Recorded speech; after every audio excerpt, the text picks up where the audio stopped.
Buenos días con todos, con todas. Buenos días. Buenos días, Espero doctora. espero que estén muy bien. Varios meses, sí, gracias.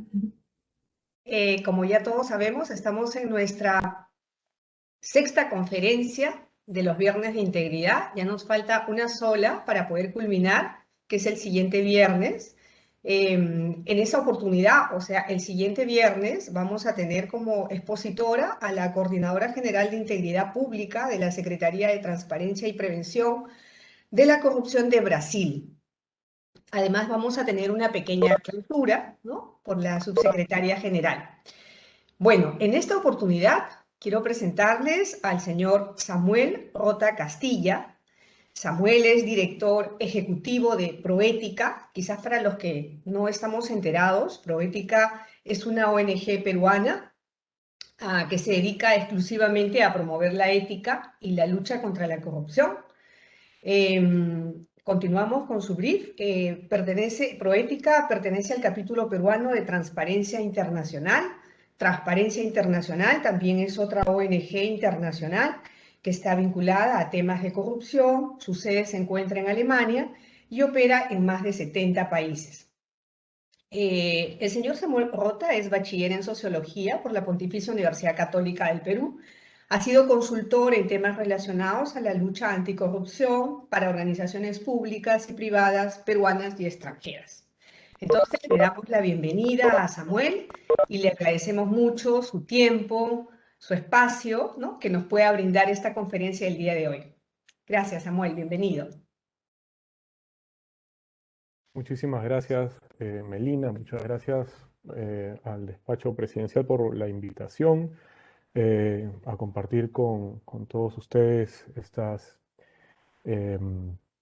estos datos y estas reflexiones sobre este tema tan importante como es implementar y avanzar en políticas de integridad pública en nuestro país. Quiero aprovechar para felicitarles por este ciclo. Entiendo que ya van por la sexta o la séptima conferencia. Es bien importante que estén llevando adelante este esfuerzo para reflexionar sobre estos temas y yo con gusto colaboro con ello. Tengo una presentación que voy a compartir en este momento. Em,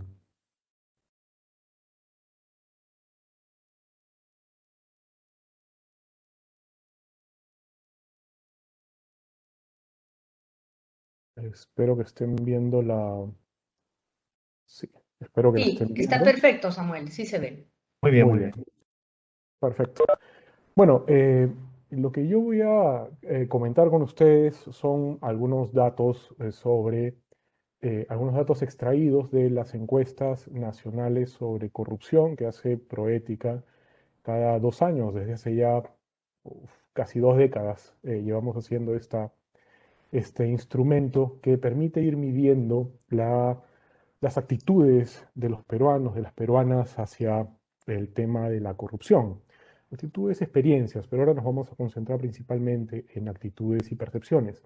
Y cómo lo que yo quiero hacer es esbozar una situación que pone serios riesgos, serias trabas al impulso de prácticas de integridad en las instituciones públicas.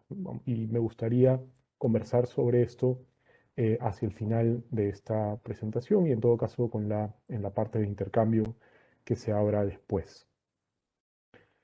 Empecemos con algunas cosas muy elementales, no me voy a detener mucho sobre esto. Vamos a entender, cuando decimos corrupción, vamos a entender por corrupción una conducta muy particular, una conducta que es el abuso de un poder que se le ha confiado a una persona, o un grupo de personas, para obtener de esta manera beneficios privados, es decir, beneficios para sí, para terceros, que no se hubieran generado de otra manera, que son indebidos. Esta es una definición que ha elaborado Transparencia Internacional hace ya algunos años y es la definición más aceptada en el mundo académico y en las comunidades de práctica anticorrupción a nivel global. La cantidad de conductas y actos y hechos que caen dentro de esta definición es enorme, y por supuesto no se limita a nuestro país, pero digamos, para pensar solamente en Perú y recordar algunas de las cosas que tenemos frescas en nuestra memoria más reciente, ¿no? Podemos ubicar desde prácticas como la coima de gaseosita o de 5 o 10 soles que le puede pagar un conductor a un policía de tránsito para que le perdone una multa, hasta manipular contrataciones de emergencia, como hemos visto en el combate en la pandemia para comprar mascarillas.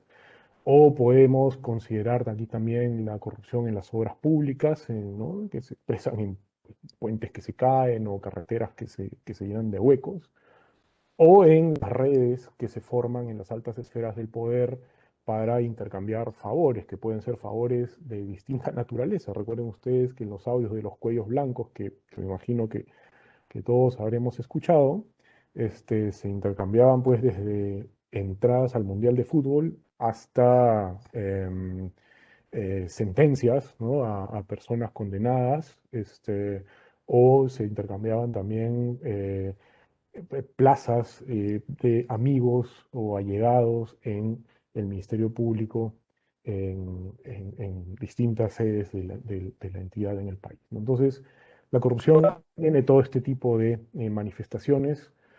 Es un problema serio en nuestro país, no es un problema menor. Las acusaciones, investigaciones que hay sobre nuestra élite política, ¿no? Ha traspasado fronteras, pero al interior del país también tenemos muchas autoridades, funcionarios, funcionarias que están siendo investigados o que han sido sentenciados en razón, en virtud de actos de corrupción. El impacto sin duda es enorme, ¿no? En términos económicos, solamente en términos económicos, el Contralor General nos presentó hace pocos meses, una información de que el costo de la corrupción en un año determinado, el 2019, sería tan alto como 23.000 millones de soles en ese periodo, ¿no? Que es más o menos el 15% de todo el presupuesto público destinado para ese año. Entonces, estamos ante un problema sin duda serio en los hechos. Pero quisiera dar una breve explicación de por qué ocurre la corrupción en nuestro país y en realidad en general, en cualquier otra parte, uno puede encontrar esquemas que responden a esta situación, una mezcla de condiciones objetivas y condiciones subjetivas. Las condiciones objetivas que se pueden medir, que se pueden evaluar a través de análisis de riesgos de corrupción, por ejemplo, o análisis de fortalecimiento de fortaleza institucional, son básicamente tres. La debilidad de los controles y la incapacidad para aplicar sanciones oportunas, la falta de transparencia, ¿no? Transparencia efectiva, ¿no? No es solamente publicar datos en un portal electrónico, sino que esta información efectivamente pueda ser utilizada por agentes externos. Y la precariedad de la vigilancia ciudadana, una sociedad desentendida, una sociedad que no tiene herramientas, que no tiene información para poder hacer control de la gestión pública, se convierte en un factor de riesgo también para la gestión de recursos públicos, y para que los recursos públicos puedan estar expuestos a actos de corrupción. ¿Qué faltaría para que ello ocurriese? Bueno, un sinvergüenza que pueda meterle mano a esa precariedad, a esa exposición de los recursos dispuestos en ese triángulo de opacidad. Ahora, esta persona que lleva adelante esta conducta que hemos visto de corrupción, eh, ¿a qué responde? ¿Por qué? Y esta es una pregunta bien interesante. ¿Por qué ante las mismas condiciones objetivas un funcionario se comporta de una manera y un funcionario se comporta de una manera totalmente distinta? ¿Por qué uno se corrompe porque el otro no? ¿No? Y esto ya nos debe llevar a el otro juego de condiciones, que son las condiciones subjetivas. Y aquí hay que empezar a mirar cosas como las actitudes, las motivaciones, la personalidad, la historia de esta persona, sus valores, ¿no? Individuales, familiares, colectivos, la lectura del contexto, el cálculo costo-beneficio que pueda hacer ante esa situación de desprotección de los recursos públicos. Y a su vez, esto está vinculado con un elemento mucho mayor y más profundo, que son los elementos de estructura social, ¿no?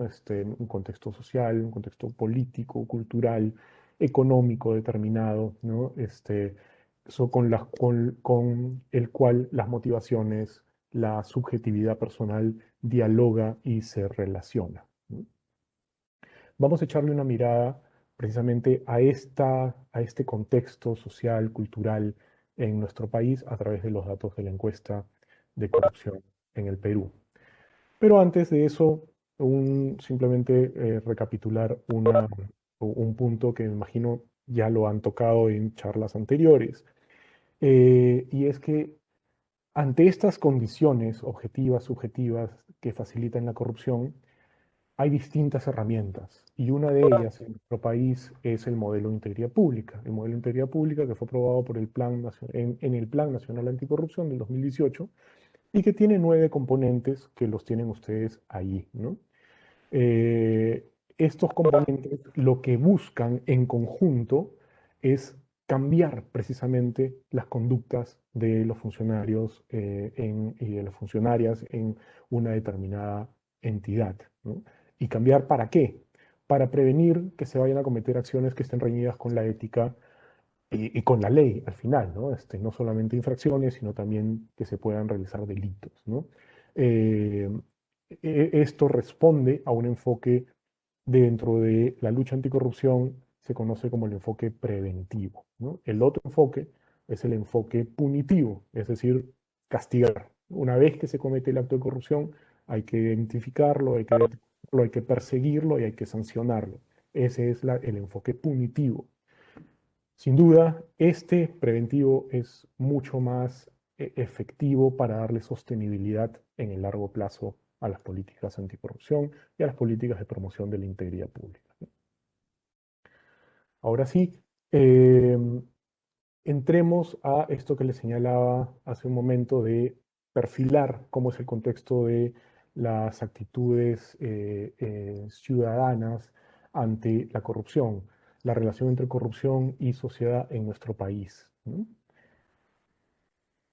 Primero, recordar que estoy utilizando los datos de la más reciente encuesta nacional sobre corrupción de Proética. Esto es una encuesta principalmente urbana que se realizó en 2019. Presentamos los datos en diciembre del año 2019, ¿no?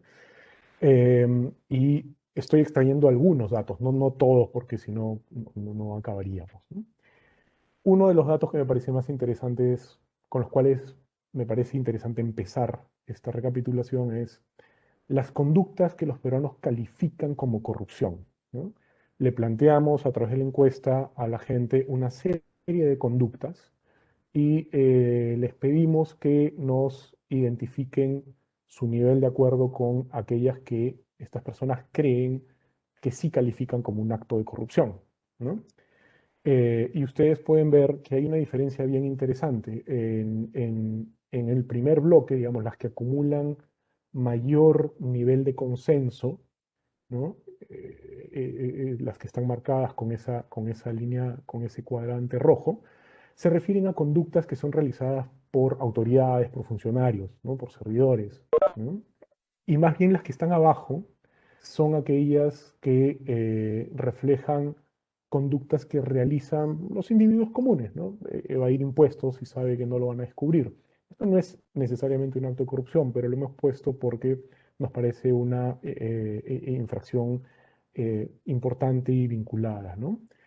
Y es uno de los ejemplos que la gente identifica como corrupción en menor medida que otros, ¿no? Entonces, hay una diferencia interesante ahí. Tampoco es una diferencia tan marcada, ¿ya? Tampoco es tan marcada. Estadísticamente, la brecha no es tan grande, pero sí se puede identificar una tendencia a distinguir como corrupción lo que realizan otros, ¿no? Lo que realizan las autoridades, los funcionarios, ¿no? Los servidores, y no tanto lo que hace uno mismo, ¿no? Pagar una propina para que le perdonen una multa o agilizar un trámite, ¿no? No es considerado mayoritariamente como un caso de corrupción, ¿no? Por ejemplo. Un siguiente punto que me parece importante resaltar es la frecuencia con la que la gente cree que ocurren estas prácticas de corrupción. Y aquí la brecha estadística es mucho más, está mucho más ausente, ¿no? Es decir, casi todo el mundo señala que hay una frecuencia muy alta, ¿no? Digamos, un tercio de los encuestados señalan que hay una frecuencia muy alta de estas conductas que hemos visto, ¿no? Que una autoridad elegida le entregue contratos de grandes obras públicas a quienes financiaron su campaña, ¿no? Que una autoridad elegida coloque simpatizantes poco calificados en puestos claves, ¿no? Son actos que se realizan, que ocurren con mucha frecuencia, es lo que señalan los encuestados a través de estos datos, ¿no? Em, entonces, esto lo que nos dice es que la percepción de corrupción y de frecuencia de la corrupción es muy alta entre nuestro país, ¿no?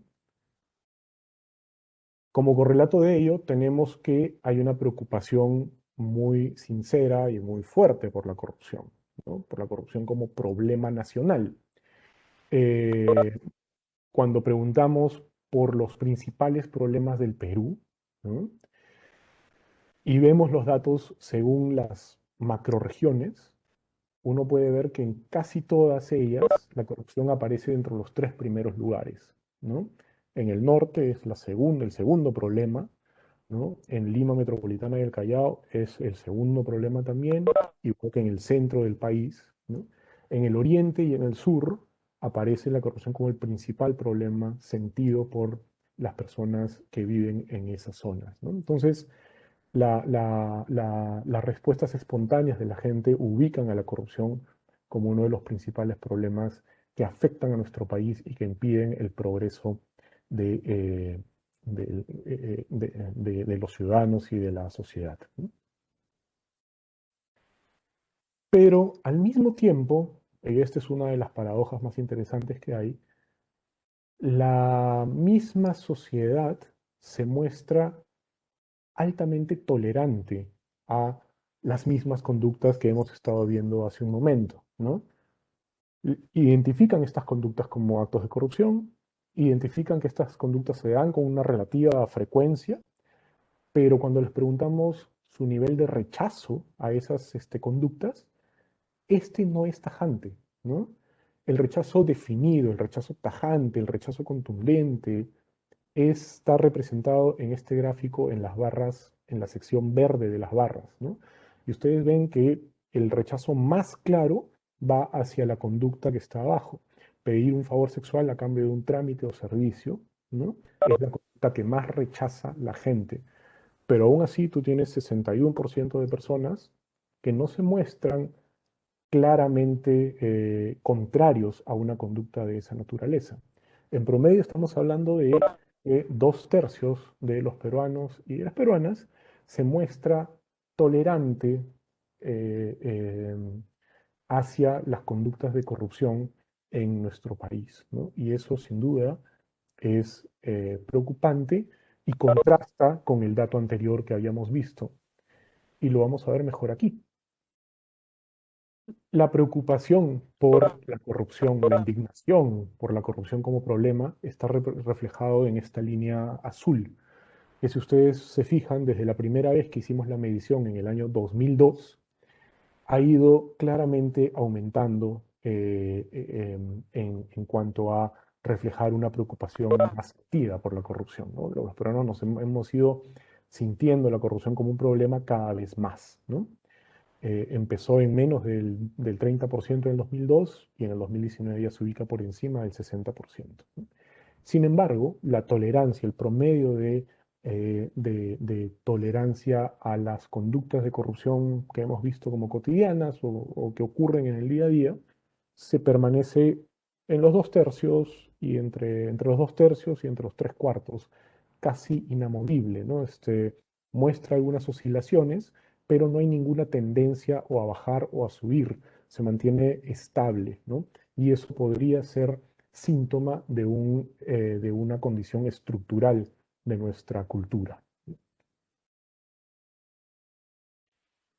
Ahora, em, a pesar de tener esta paradoja, em, y probablemente por el peso de la preocupación, de la gran corrupción, de la indignación ante el escándalo y de la recurrencia de los escándalos, y de la sensación de que la corrupción ocurre con tanta regularidad, posiblemente por eso hay un grado de desesperanza en la gente frente a lo que pueda pasar con el nivel de corrupción en el país, ¿no? Aquellas personas que creen que la corrupción va a aumentar o va a seguir igual en los próximos 5 años, llegan al 80% en total, ¿no? En el año 2019, la barra que tienen ustedes, espero, hacia su derecha, ¿no? Eh, pero si se fijan, aquella porción anaranjada, que es aquellos que creen que la corrupción va a disminuir en los próximos 5 años, ha oscilado sin una tendencia clara también desde que lo medimos por primera vez el 2004, ¿no? A veces llega a un pico de 21% hace varios años y a veces baja hasta el 6% hace varios años también. Y no hay una claridad en la tendencia de dónde va esta percepción, esta sensación, ¿no? Lo que tenemos es el dato concreto de la desesperanza abrumadora en cuanto a que la cosa no va a cambiar o la cosa va a seguir tal cual está porque así ha sido siempre y así será, ¿no? Luego, y este es un dato, este ya no es un dato de actitudes, sino que este sí es un dato de experiencias. Le preguntamos a la gente por su experiencia directa con casos de corrupción, y aquellas personas y su nivel de denuncia, ¿no? Y aquellas personas que reportaron haber sido víctimas o testigos directos de un acto de corrupción en el último año, denunciaron el hecho solamente en un 7%. Solamente 7% de las personas que fueron víctimas o testigos directos de un acto de corrupción en los últimos 12 meses denunció el hecho de corrupción en el 2019. Si ustedes ven los años anteriores, 2017, 2015, 2013, es más o menos lo mismo. La tasa de denuncia es muy, muy baja en nuestro país. Las razones que explican esa tasa de denuncia tan baja. ¿Por qué no denunciaron los hechos de corrupción? Le preguntamos a ese 91% que no hizo la denuncia del hecho del que fue víctima o testigo. Principalmente porque no sirve para nada, ¿no? Las autoridades no hacen caso, hay una sensación nuevamente de desesperanza, de desconfianza. Pero en segundo lugar aparece una razón de complicidad, porque yo me beneficié de ese acto de corrupción, ¿no? Esta persona, en 21% de los casos, se benefició del acto de corrupción. Probablemente le perdonaron una multa, probablemente agilizó un trámite, probablemente consiguió un puesto en una entidad pública o consiguió un contrato en alguna obra. No lo sabemos, pero digamos se benefició, ¿no? Luego hay otras respuestas que tienen que ver con la falta de tiempo, ¿no? Por el miedo a las represalias, ¿no? Por desinformación en una medida mucho más pequeña, ¿no? No sabe cómo hacerlo o no sabe ante quiénes hacerlo. Y el solidario, ¿no? Para no perjudicar al funcionario, a la autoridad, un 8% de personas que no denunciaron responden que fue por ese motivo que no hizo la denuncia, ¿no? Nosotros quisimos recoger también la sensación que le deja la corrupción a la gente, más allá de que les molesta, que les preocupa, ¿no? Más allá de que sabemos ya que es un problema y que va venido creciendo como problema. quisimos saber también cuál es el efecto directo que siente la gente de la corrupción en su vida cotidiana, ¿no? Primero, si es que sienten que tiene un efecto directo, ¿no? Si creen que lo perjudica, si son conscientes de que lo perjudica, y ahí, digamos, corroboramos que efectivamente 82% de la población considera que efectivamente sí, la corrupción me perjudica en mi vida personal, familiar, cotidiana, ¿no? ¿Y de qué modo? Principalmente perjudica la economía familiar, ¿no? Una razón muy, muy concreta, perjudica la economía de mi familia, ¿no? Pero un segundo punto, un segundo término, viene, reduce mi confianza hacia el Estado, ¿no? Reduce mi confianza hacia lo público, ¿no? Hacia los políticos, hacia las instituciones, ¿no? La corrupción tiene ese efecto directo sobre mi confianza hacia lo público, hacia el Estado, hacia la institucionalidad, ¿no? Ahora, ¿cómo hacemos con este contexto tan complicado, con estos elementos que en muchos casos reflejan o pueden estar reflejando condiciones estructurales de nuestra sociedad, de nuestra cultura? ¿Cómo hacemos para impulsar acciones de integridad dentro de las entidades públicas, ¿no? Que es lo que quiere hacer el modelo de integridad, lo que quiere hacer el Plan Nacional de Integridad y Lucha Anticorrupción, la Política Nacional de Integridad y Lucha Anticorrupción? ¿Por qué estamos discutiendo de estas cosas ahora, ¿no? En este momento, y qué puede hacerse con éxito? La misma encuesta también nos da algunas pistas, ¿ya? Este, eh, este es un dato que le preguntamos a la gente en cuanto a cómo hacemos para reconstruir la relación de confianza, en el entendido de que la confianza es base de cualquier relación, no solamente interpersonal, sino también con lo público, en el ámbito de lo público, con las instituciones, con el Estado, con el liderazgo. ¿Cómo hacemos para reconstruir confianza? Y las respuestas que nos dieron la gente, que nos dio la gente, perdón, se agrupan principalmente en ser más transparentes, ¿no?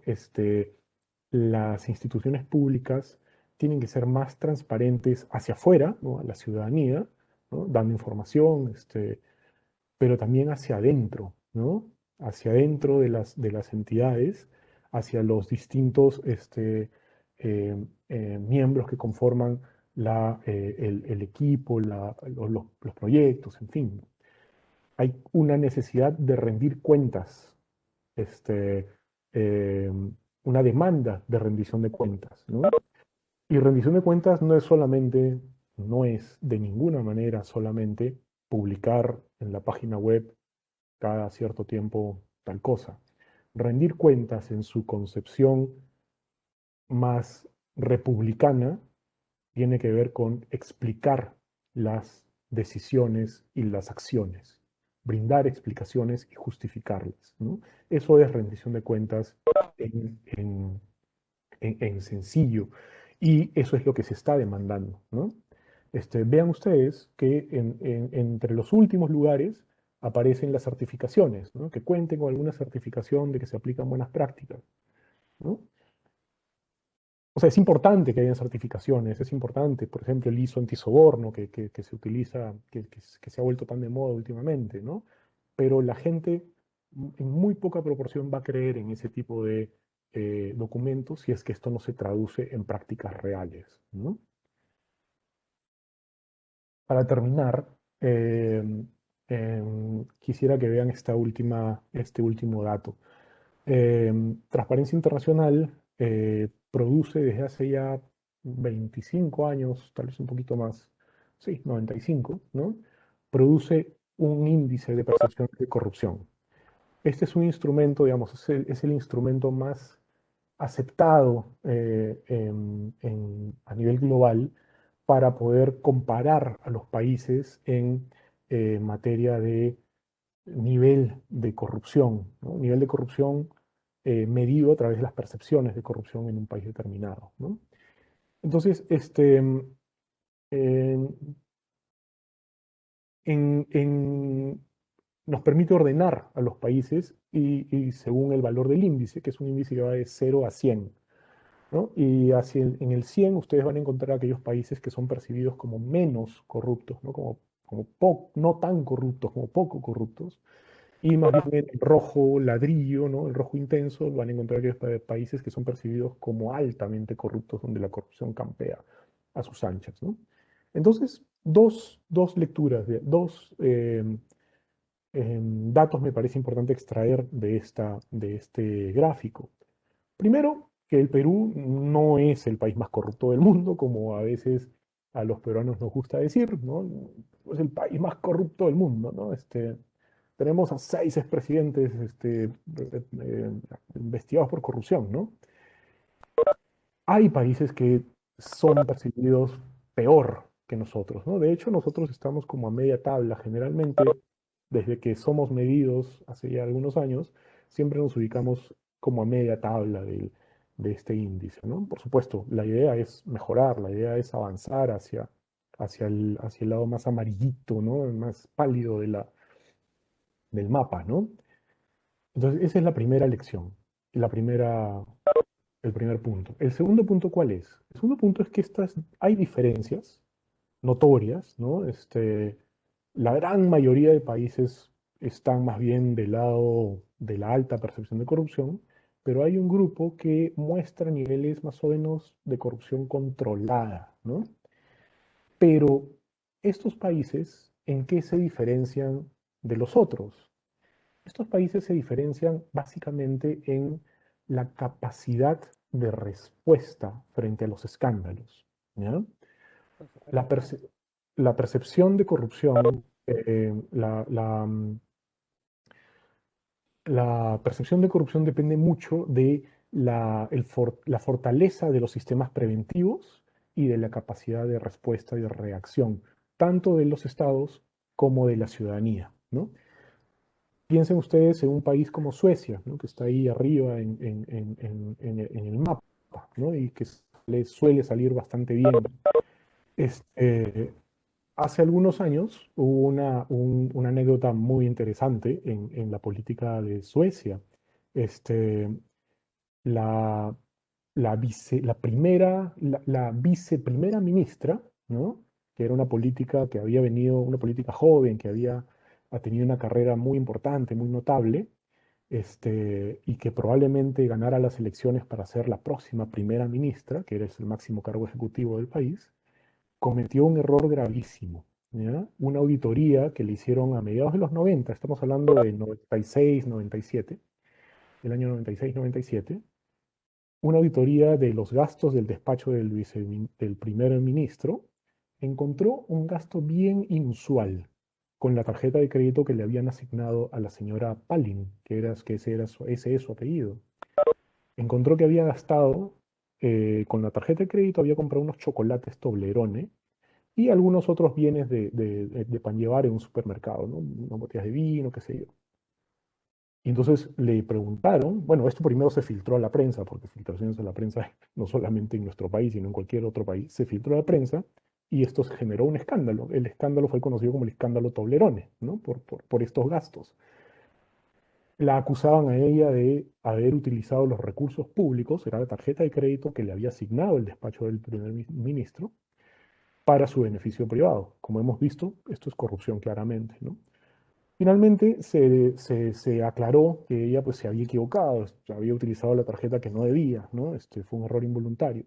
Pero el asunto es que este caso en particular, estos dos Toblerones que se compró, generaron una reacción ciudadana tan fuerte y del Estado, del órgano auditor, en fin, que terminó por la renuncia de la señora Palin y la postergación de sus ambiciones políticas, que finalmente se dieron 10 años después, cuando ya se aclararon las cosas y pudo regresar.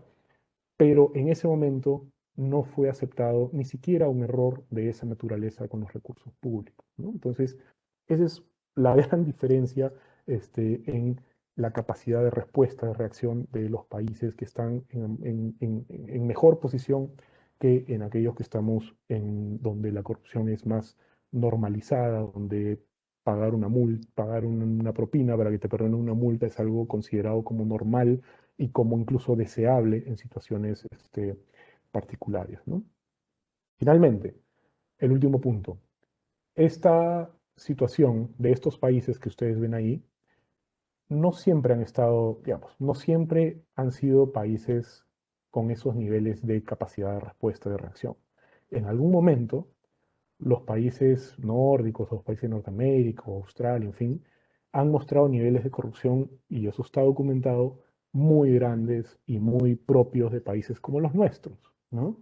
Este, Estados Unidos, por ejemplo, a mediados del siglo XIX, tuvo su propio escándalo Lava-Jato, ¿no? En el pleno boom de los proyectos ferroviarios, ¿no? En el tendido de los de los grandes ferrocarriles, hubo escándalos de corrupción que llegaron incluso al Congreso y al vicepresidente del presidente Grant, si no me equivoco.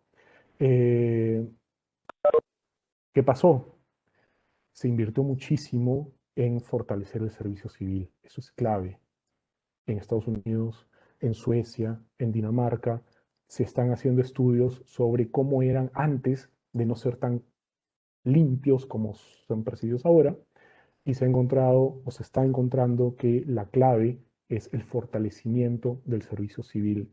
¿Por qué? Porque un servicio civil autónomo, independiente del poder político, y con las cosas claras, ¿no? Capaz de rechazar tajantemente conductas de corrupción, sirve como pivote cultural para poder ir diseminando una cultura de integridad en la sociedad, ¿no? Entonces, por eso es tan importante esta charla y por eso yo estoy tan, o sea, esta serie de charlas que están realizando en el despacho, y yo soy tan feliz de haber compartido con ustedes estos, estos puntos. Muchas gracias por su atención y voy a dejar de compartir para poder devolverle la palabra a Melina. Gracias. Gracias, Samuel, por tu exposición. A continuación vamos a dar pase a algunas preguntas de los funcionarios que están participando de la conferencia, que más o menos tenemos alrededor de 90 personas, pero tengo una en el chat que parece que le escribió temprano, es de Frank. Él nos dice, el Estado no debería trabajar en los principios y valores de cada persona desde que nos formamos en el colegio, ya que eso podría garantizar a largo plazo menos actos de corrupción.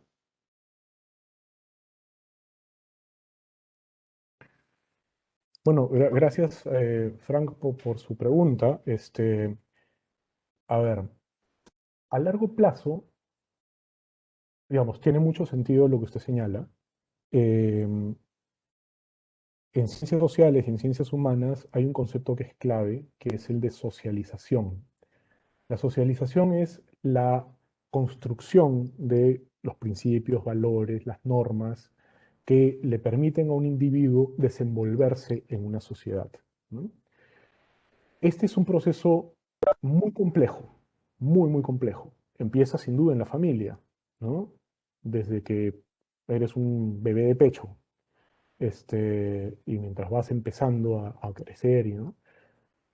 La escuela sin duda es un elemento clave, ¿no? La escuela es un elemento fundamental porque en la escuela se transmiten contenidos más o menos estandarizados, ¿no? Pero no es el único espacio de socialización que existe. La familia va a seguir siéndolo, ¿no? Los grupos de amigos van a seguir siéndolo, ¿no? Van a seguir siendo espacios de socialización.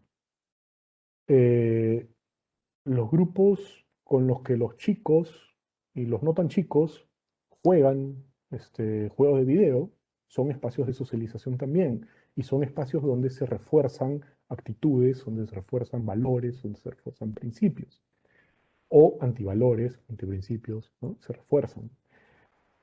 Los medios de comunicación, lo que uno consume en programas de televisión, en programas de internet, en fin, son agencias también de socialización, ¿no? Entonces, claro, el Estado puede controlar ¿qué? El Estado puede controlar o puede tener influencia más clara sobre el sistema educativo, y ahí yo coincido con usted. Hay necesidad de aprovechar esa condición para trabajar en el desarrollo, fortalecimiento y reforzamiento de principios y valores democráticos y de integridad. Pero hay otro espacio de socialización donde el Estado tiene influencia, que es las entidades públicas, el servicio civil, ¿no? Y ahí el trabajo que se puede hacer también es importante. Lo señalaba al final de mi intervención. Un servicio civil que sea independiente del poder político, insisto en esto, que sea meritocrático, ¿no? ¿No? Va a permitir avanzar en esos valores y en esos valores de independencia del poder político y de mérito, ¿no? Y los funcionarios que se formen en esos principios y valores van a poder replicar, van a poder incorporar eso a mediano plazo en su forma de ver la vida y por lo tanto en su interacción con otros y se van a convertir en agentes de socialización por la integridad por sí mismos, ¿no? Esto no es este cambio no se va a dar de la noche a la mañana, eso es algo que quisiera que tengan muy, muy en cuenta.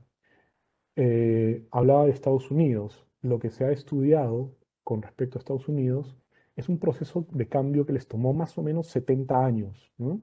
Desde los escándalos con los ferrocarriles hacia poco antes de la Segunda Guerra Mundial, ¿no? Hay un cambio más o menos hay un tránsito de varias décadas en los cuales se fortalece la presencia del Estado en todo el territorio y se fortalece un servicio civil capaz de decirle no a los con sobornos en contratos de infraestructura, por ejemplo, ¿no? Hay otro tipo de caso de corrupción, sin duda, ¿ya? Pero existe. En los casos más recientes de países como Singapur, Hong Kong, que son, digamos, las experiencias de éxito más recientes, los cambios han tomado entre 2 y 3 décadas, ¿no? Son procesos que iniciaron en los años 60, mediados de los años 60, y que hacia mediados de los años 80, fines de los años 80, ya mostraban una situación de corrupción más bien controlada, a diferencia de los primeros momentos en los cuales empiezan las reformas anticorrupción en esos países, ¿no? Entonces, eso para responderle a Frank, espero que haya sido claro, ¿no? Buenos días, señor Rota. Mi nombre es Never. Yo estoy un poco confundida con la integridad y la ética en la gestión pública. Por un lado, se está promoviendo la práctica de la integridad pública, pero por otro lado, ante un presunto acto de corrupción, el Estado presta el apoyo de defensa legal al investigado. Hay un tope que el Estado brinde los recursos para la defensa legal del investigado, porque sabemos que un abogado bien pagado o un estudio de abogados ante la lentitud de la defensa del Estado, el presunto corrupto va a salir libre. Y entonces el Estado sería doblemente lesionado. ¿Y qué pasa si el delito prescribe? Muchas gracias. Muchas gracias por su pregunta, Never, que nos ubica de plano en la segunda dimensión de la lucha anticorrupción. Como les comenté al inicio, nos hemos concentrado en la dimensión preventiva, ¿no? Que es la que finalmente le debería dar sostenibilidad a los esfuerzos a largo plazo. La dimensión punitiva es más reactiva, ¿no? Es responder, es detectar el problema, es responder, investigar y sancionar. Estos esfuerzos son muy caros, ¿no? Es muy caro perseguir a la corrupción. Es muy incierto, ¿no? Porque tú no sabes cuánta corrupción realmente hay y si con lo que estás detectando y persiguiendo está siendo efectivo. Y toma tiempo. Y lo sabemos porque los procesos de investigación fiscal, por ejemplo, toman años, ¿no? Y los juicios pueden tomar también un tanto más. Entonces, la dimensión punitiva debería ser siempre la última ratio en materia de lucha anticorrupción. Pero con respecto a su pregunta en específico, la dimensión punitiva no puede ser, digamos, no puede haber un Estado que busca combatir la corrupción castigándola no puede pasar por encima de el marco de derechos humanos, ¿ya? La gente tiene derecho a la presunción de inocencia, eso es indubitable, ¿no? La gente tiene derecho al debido proceso, y eso es también indubitable, ¿no? Entonces, si el Estado protege o brinda, y esta es una medida muy concreta además, brinda protección a ciertos funcionarios con algunos casos, pues tiene que estar en el marco de esta respuesta, ¿no? Tiene que estar en el marco de este respeto. Ahora, es necesario que esto sea equilibrado con una inversión en el sistema de persecución del delito. El sistema de persecución del delito, que es lento, que es precario, ¿no? Tiene que ser fortalecido. No podemos dejarlo de lado. Necesitamos invertir como país en tener investigaciones fiscales ágiles, ¿no? eh, con tecnología, con capacidad de pedir información a otros países y que la respondan rápidamente, ¿no? Ese es todo un trabajo de reforma del cual no se habla mucho, pero que es absolutamente necesario para poder estar de tú a tú, efectivamente, con los abogados de la defensa, ¿no? Ahora, no se olviden que el Perú, a pesar de todas estas limitaciones, el Perú ha sido uno de los pocos países que ha sido capaz de detectar y perseguir a una red enorme, enorme, que se montó en el Estado peruano, para montar un sistema de corrupción que extrajo rentas corruptas durante años, ¿no? Llegó a sancionar a los cabecillas de esa organización criminal, Fujimori y Montesinos, y a una gran parte de la red, incluyendo exministros, exmagistrados, incluso empresarios de la comunicación, en fin. Entonces, con todas las precariedades, hemos sido capaces de sancionar efectivamente, ¿no? Y sin embargo, ustedes pueden decir, ah, bueno, y si hemos sido tan buenos en eso, ¿por qué pasó la Lavajato después? ¿No? ¿Por qué viene después la Lavajato? Y esa es una gran pregunta.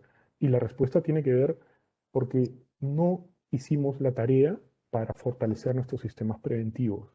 No hicimos la tarea para mejorar la calidad de nuestros sistemas de control interno, institucional, para que sean eficientes, ágiles, no fuimos capaces de mejorar nuestros niveles de transparencia y de rendición de cuentas, ¿no? Entonces, hay ahí todo un trabajo pendiente insisto, en la dimensión preventiva, que es la que le va a dar sostenibilidad a los esfuerzos a largo plazo, ¿no? Gracias, Samuel. ¿Tenemos alguna otra pregunta? Sí, una Tenemos pregunta. una. Ok, ok. Buenos días, soy Fernando. Quería preguntarle respecto a una de las primeras diapositivas que establece como un acto de corrupción de parte del ciudadano el no pedir factura, entonces, o comprobante de pago. Eso me hace recordar alguna publicidad que vi donde dice, juégale limpio al Perú, pide comprobante de pago. Pero también escuché a un expositor que decía que un país es más poderoso mientras mayor recaudación fiscal o tributaria tenga, ¿no? Entonces, sobre todo el comentario, ¿qué opina usted? Sí, gracias, Fernando. A ver, cuando les pasé esa relación de conductas, mencioné que no todas eran claramente corrupción, ¿no? Esta es una de esas que no es necesariamente corrupción, pero que está relacionado con los problemas de corrupción en el país. ¿Me escuchan bien? Sí, ¿no? Sí. Este, Ahora, hay estudios, hay estudios eh, a nivel, digamos, que comparan varios países a lo largo de varios años, en los cuales te demuestran, te prueban que la corrupción, la percepción de corrupción, termina afectando la recaudación tributaria, ¿no? En el nivel macro, ¿no?, de un país. Además, termina imponiendo impuestos regresivos a aquellas personas o aquellas empresas que sí pagan impuestos, ¿ya? La corrupción se convierte en un impuesto regresivo para, además, los más pobres, porque un soborno de 5 soles no es lo mismo para un conductor, no sé, que se acaba de comprar pues, su camioneta del año, que para una señora que está tratando de ingresar a una persona, a un familiar, a un hospital y que pues vive en la pobreza más grande, ¿no? Esos mismos 5 soles son mucho más costosos para esta señora que para el conductor de la camioneta del año, ¿no? Entonces, hay una relación muy fuerte entre corrupción y tributación, ¿no? Y eso está, como señalo, estudiado largo en la última década y media, más o menos, ¿no?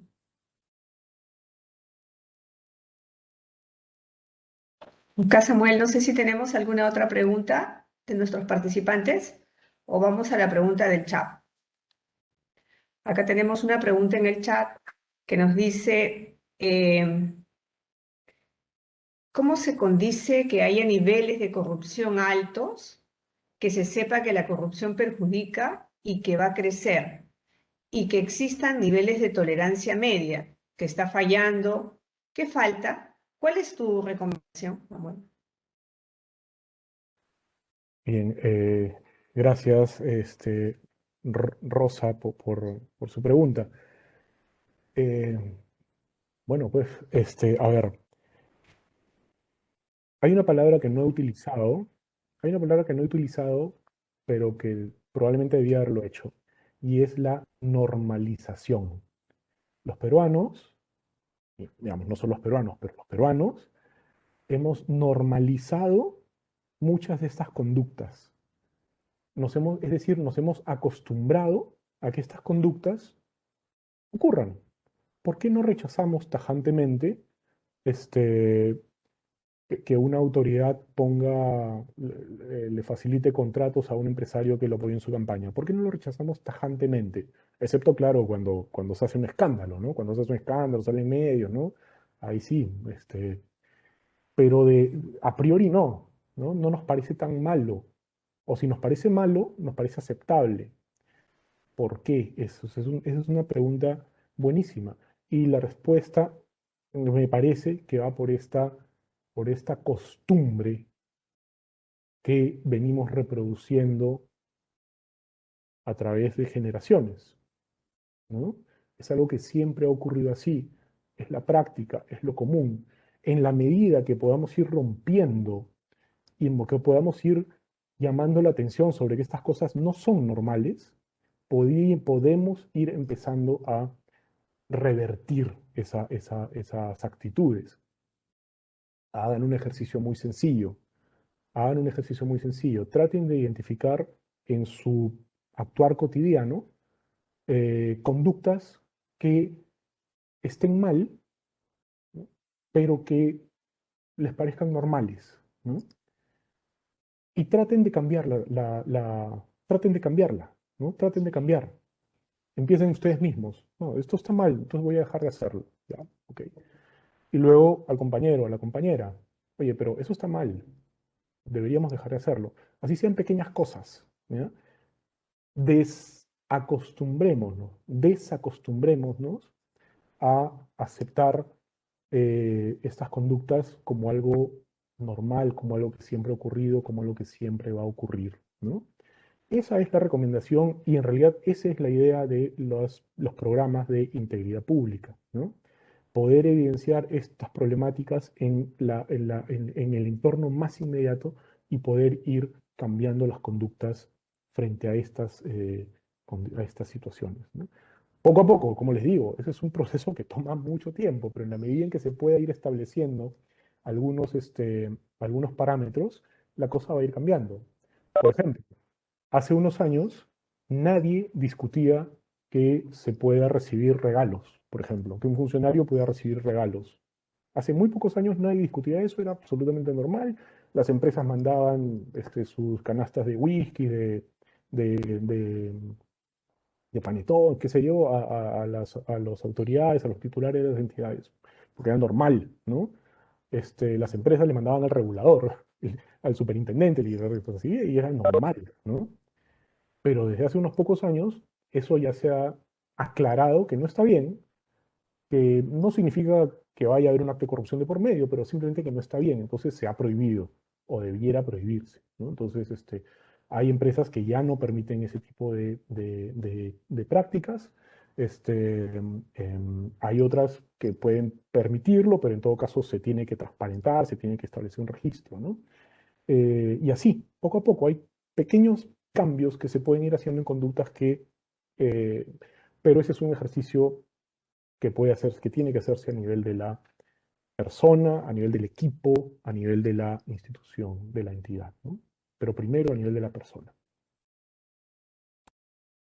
Gracias, Samuel. Tenemos una última pregunta del chat que dice, ¿qué institución se sabe que está aplicando con éxito la herramienta estructural de ética para evitar los conflictos de interés? Esta es una pregunta de Sheila. Muchas gracias, Sheila. Yo no sé. Mi respuesta es, yo no sé. O sea, sé que existen, por supuesto, sé que existen las políticas de las declaraciones juradas de interés, por ejemplo. Este, eh, Sé que la mayoría de entidades han cumplido con, o funcionarios de las entidades han cumplido con publicar sus declaraciones de interés, ¿no? Este, la idea de hacer esa publicación es que pueda el público puedan identificar cuando haya un conflicto de interés potencial y se pueda prevenir, ¿no? Pero esa es una herramienta muy nueva aquí en nuestro país y no hay estudios, no hay evidencia recogida y menos estudios sistematizados que nos puedan decir si efectivamente están funcionando para lo que se pensaron que debiera funcionar, ¿no? Este, mm, en cuanto haya alguna información más sólida, podremos discutir al respecto, ¿no? No significa, a ver, no, sí, perdón, eso es lo que podría decir. Siento no poder contestarle con más profundidad su pregunta.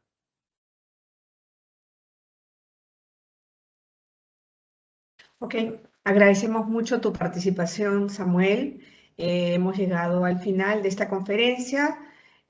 Cualquier duda o cualquier inquietud que por ahí tengamos hacia adelante, te la haremos saber.